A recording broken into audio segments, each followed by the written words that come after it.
별이 빛나는 밤에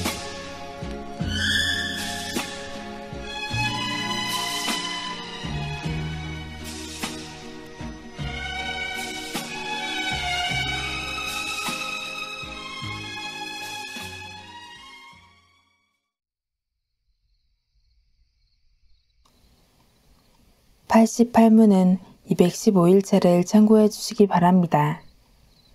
이미 우리는 사도 신조에서 저리로서 산자와 죽은 자를 심판하러 오시리라는 고백을 통해서 최후 심판에 대한 확실성을 인정하고 있습니다. 최후 심판에 대한 교회의 관심은 종교개혁 시기에 이르기까지 몇 가지 중요한 요소들에 대해서 확고한 입장만 있었을 뿐 그 이상의 진전은 없었습니다.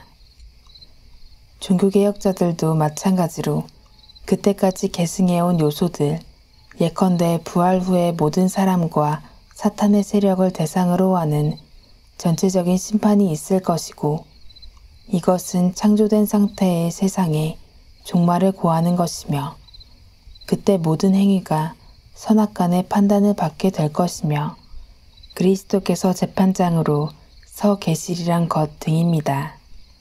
정통교회는 이것들 외에 새롭고 특별한 주제들을 발굴해서 덧붙이려고 하지 않았고 억지로 풀이하려는 시도를 하지 않았습니다.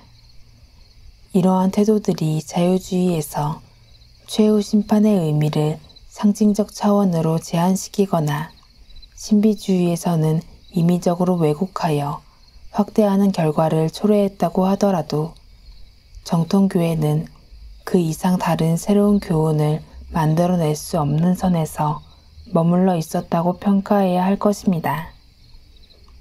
우리가 최후의 심판이 반드시 있어야 하는 이유를 생각할 때 가장 선행하는 전제가 있습니다.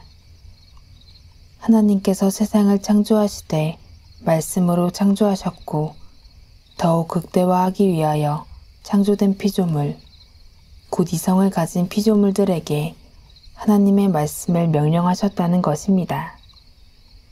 이 말씀은 창조된 세상이 하나님의 뜻을 따라서 질서 있게 다스려져야 하며 순복하도록 되어 있어야 할 것을 말합니다.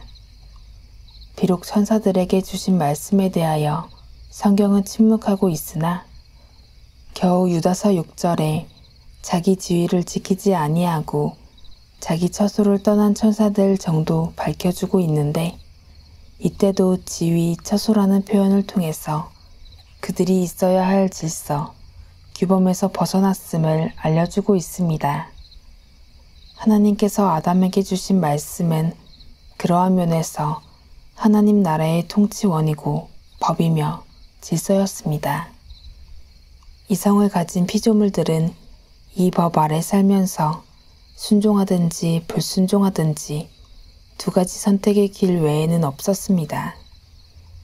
따라서 위법자이시며 동시 재판장이신 하나님 앞에서 피조물들은 자신의 행실을 따라 판단을 받아야만 하는 것입니다. 이런 뜻에서 유다서는 일찍부터 이 심판에 대한 예언이 아담의 7대손 에녹의 시대에 선포되었다는 것을 성령 하나님의 계시를 통해서 밝히고 있습니다. 이렇게 이른 시기뿐만 아니라 전 성경에서 사람의 행실에 대한 선악간의 심판이 있으리란 것에 대한 예언이 주어졌습니다. 이에 대한 성경 말씀들을 살펴보겠습니다.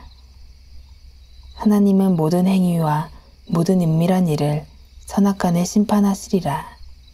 전도서 12장 14절. 악인에게는 화가 있으리니 이는 그의 손으로 행한 대로 그가 보응을 받을 것임이니라. 이사야 3장 11절. 선한 일을 행한 자는 생명의 부활로, 악한 일을 행한 자는 심판의 부활로 나오리라. 요한복음 5장 29절. 보라, 내가 속히 오리니 내가 줄 상이 내게 있어 각 사람에게 그가 행한 대로 갚아주리라. 요한계시록 22장 12절 말씀입니다.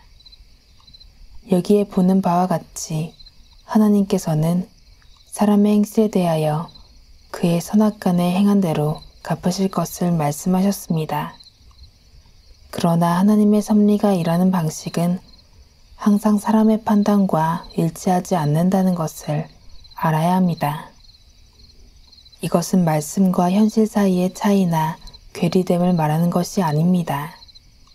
기록된 말씀은 현실에서 보응을 말할 때도 있으나 결과적으로 영원한 보응, 영원한 심판의 확실성에 기초된 것이라고 해야 합니다.